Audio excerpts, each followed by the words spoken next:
अस्सलाम वालेकुम प्यारे बच्चों। जैसा कि आपने देखा, हमने इससे पहले पिछले वीडियो में सबक काहिली पढ़ा, उसके अल्फाज मानी भी किए और सवालात भी। तो आज हम सबक काहिली का खुलासा पढ़ने जा रहे हैं। तो इसमें हमने सबसे पहले मुसन्निफ़ का नाम दिया है। जो सबक काहिली है वो सर सैयद अहमद खान का लिखा हुआ है, जिनकी पैदाइश 1817 ईस्वी में हुई। ठीक है, तो हम शुरू करते हैं। हमारी निसाबी किताब बहारिस्तान उर्दू में शामिल सबक काहिली सर सैयद अहमद खान का लिखा हुआ है। सर सैयद अहमद खान लिखते हैं कि काहिली एक ऐसा लफ्ज़ है जिसके मानी समझने में लोग गलती करते हैं। लोग ये समझते हैं कि हाथ पाँव से मेहनत न करना, काम काज व मेहनत मजदूरी में चुस्ती न करना, उठने बैठने चलने में सुस्ती करना काहिली है। लेकिन लोग ये ख्याल नहीं करते कि अपने दिल को बेकार छोड़ देना सबसे बड़ी काहिली है। पेट भरने के लिए रोटी कमा कर खाना ज़रूरी है और इसके लिए लोग बमजबूरी हाथ पाँव की काहिली छोड़ देते हैं। और इसलिए हम देखते हैं कि मेहनत मजदूरी करने वाले लोग बहुत कम काहिल होते हैं।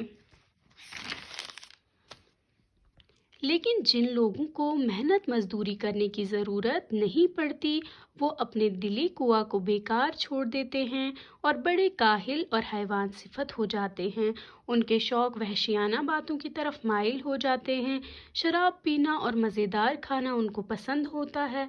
वो जुआ खेलते हैं और तरह तरह की बुरी चीज़ों के आदी हो जाते हैं। सर सैयद अहमद खान मज़ीद कहते हैं कि हिंदुस्तान में हिंदुस्तानियों के लिए ऐसे काम बहुत कम हैं जिनमें उनको कुआए दिली और कुव्वते अक्ली को काम में लाने का मौका मिले।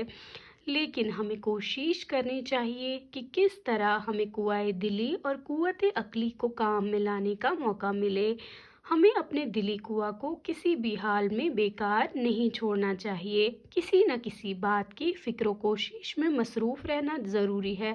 ठीक है, तभी जाकर हमारे कौम की हालत बेहतर हो सकती है। तो प्यारे बच्चों, ये था हमारा सबक काहिली का खुलासा, जिसमें सर सैयद अहमद खान ने ये वाज़ा किया है कि काहिली सिर्फ हाथ पैर की मेहनत मजदूरी को में सुस्ती करना नहीं, बल्कि सबसे ज़्यादा सबसे बड़ी काहिली अपने दिल को बेकार छोड़ देना है। ठीक है, और हमारे कौम की हालत तब तक बेहतर नहीं हो सकती है जब तक कि हिंदुस्तानी काहिली ना छोड़े।